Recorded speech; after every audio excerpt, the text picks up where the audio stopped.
Hello, in front of me I've got Amazon Fire HD 8 Kids Pro. In this video I'll show you all unlock methods.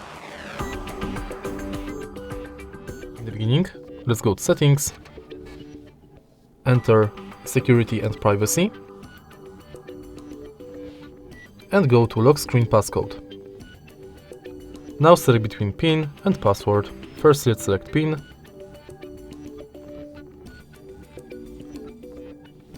And now let's use it to unlock the tab.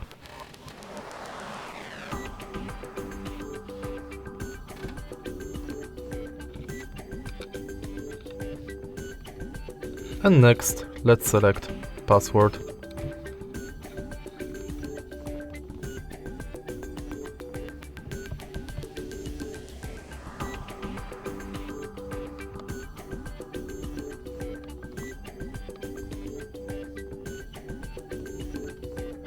And that's basically it for unlock methods.